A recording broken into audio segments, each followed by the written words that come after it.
Isang mainit na usapin ang pinagdidebatehan ngayon sa buong mundo. May mga analyst na nagsasabing malaki ang pagkakamali ni Trump sa paghusga sa lakas ng Iran. Pero ang tanong, totoo nga ba na nagkamali talaga ang US sa paghusga sa kakayahan ng Iran?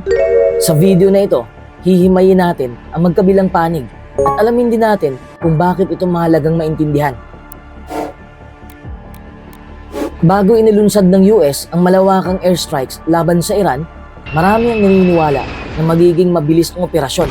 Ang pananaw ng mga tao noon ay kapag tinamaan ng mahalagang military base, missile storage, command centers at iba pang strategic facilities, hihina ang kakayahan ng Iran na lumaban.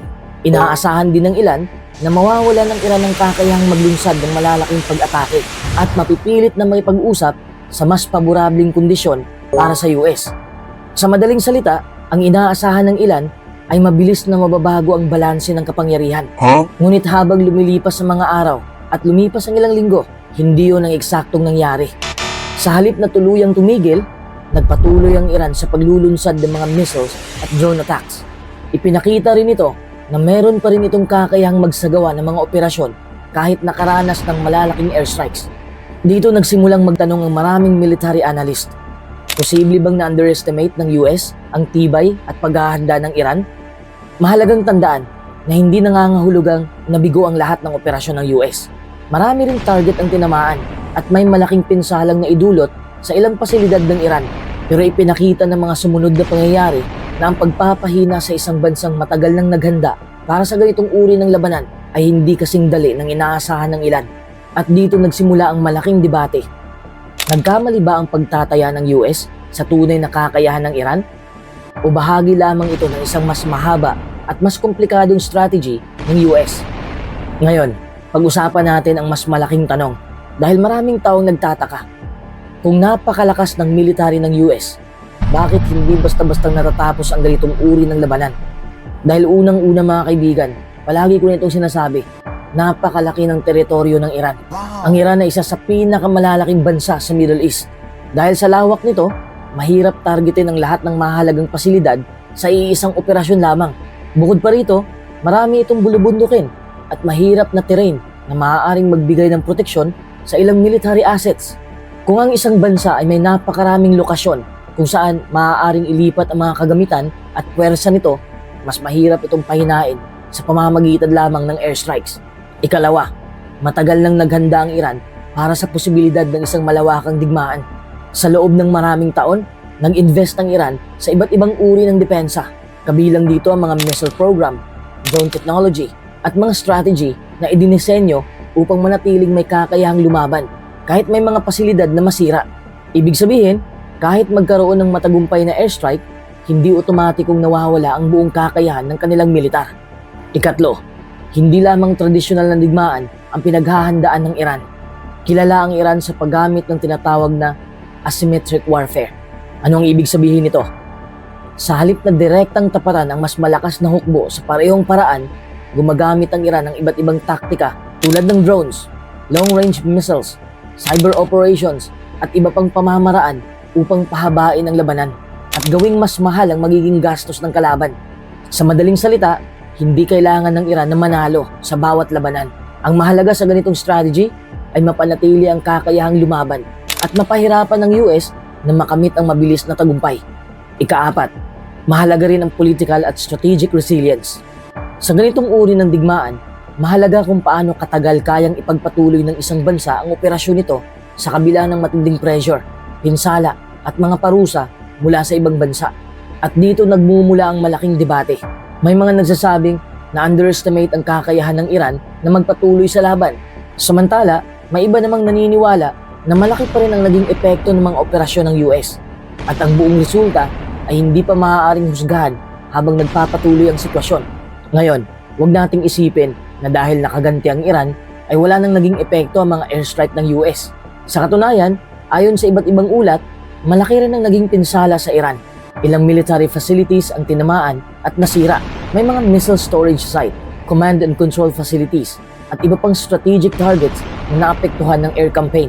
May mga ulat din na may mga matataas na opisyal at personnel na nasawi o nasugatan sa ilang operasyon.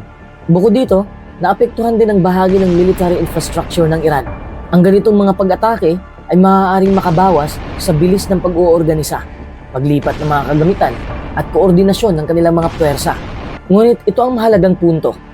Sa kabila ng mga pinsalang ito, hindi tuluyang nawala ang kakayahan ng Iran na lumaban. Patuloy pa rin ang Iran na nakapagpapakawala ng missiles at drones at nakapagpatuloy ng ilang operasyong militar. Ipinapakita nito na may kakayahan pa rin ang Iran na ipagpatuloy ang laban kahit nakaranas ng malalaking pag-atake. Kaya dito nagkakaiba ang pananaw ng mga analyst.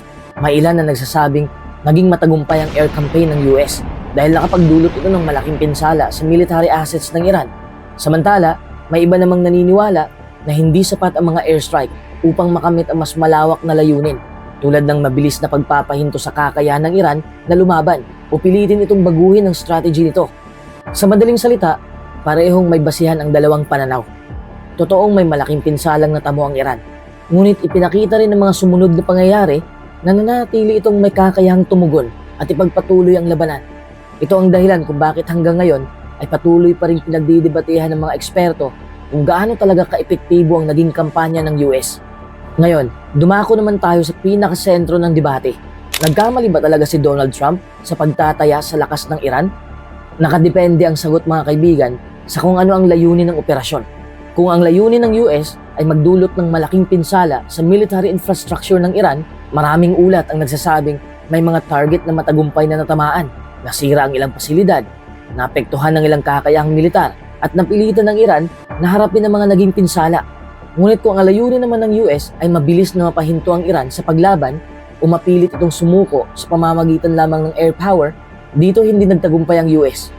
Kasi patuloy na nakapagpakita ang Iran ng kakayahang magsagawa ng mga operasyon sa kabila ng matinding pressure.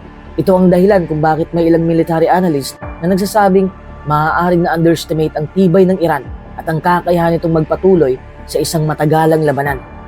Gayunpaman, hindi lahat ay sang-ayon sa pananaw na yon. May mga eksperto ring naniniwalang masyado pang maaga upang sabihin na nagkamali ang strategy ng US. Ayon sa kanila, ang epekto ng ganitong uri ng operasyon ay kadalasan sinusukat sa mas mahabang panahon at hindi lamang sa mga unang linggo o buwan ng labanan. Kaya mga kaibigan, mahalagang iwasan natin ang agarang konklusyon. Sa usaping militar at geopolitics, bihirang maging simple ang mga sagot. Ang isang operasyong mukhang matagumpay sa simula ay maaaring magkaroon ng hindi inaasahang epekto paglipas ng panahon o vice versa. Kaya ang topic natin ngayon patungkol sa kung ina-underestimate ba ni Trump ang lakas ng Iran ay dapat tingnan natin bilang isang pagsusuri o opinyon lamang ng ilang analyst at hindi bilang isang napatunayang katotohanan. Ang tunay na hatol ay nakadepende sa magiging pangmatagalang resulta ng tunggalian, kung sino ang mas makakamit ang kanilang mga layunin at kung paano magbabago ang balanse ng kapangyarihan sa Middle East sa mga darating na taon. At marahil, ito ang pinakamahalagang aral sa lahat. Sa modernong digmaan, hindi sapat na sukatin ang lakas ng isang bansa batay lamang sa dami ng mga bomba, eroplano o missile. Ang tunay na sukatan ay ang kakayahan nitong magpatuloy, umangkop at ipaglaban ng mga layunin nito sa harap ng matitinding hamon. Kaya ngayon, kayo naman ang tanungin ko. Sa inyong palagay, nagkamali ba talaga si Donald Trump sa paghusga sa lakas ng Iran? O isa lamang itong mahaba at komplikadong laban na wala pang malinaw na panalo? Ibahagi ang inyong opinyon sa comment section. Gusto kong marinig ang inyong pananaw. Kung nagustuhan ninyo ang video na ito at gusto pa ninyo ng mas malalim na pagsusuri tungkol sa mga pandaigdigang pangyayari, geopolitics, military analysis at mga isyong nakaapekto sa buong mundo, huwag kalimutang i-like ang video. Mag-subscribe sa ating YouTube channel at i-follow mo na rin ang Facebook page natin para hindi ninyo makaligtaan ang mga susunod nating content. Maraming salamat sa inyong panonood. Hanggang sa susunod na video, ito ang channel kung saan ginagawa nating mas simple at mas madaling maintindihan ang mga pinakamahalagang pangyayari sa mundo. Stay informed, stay curious, and see you in the next video.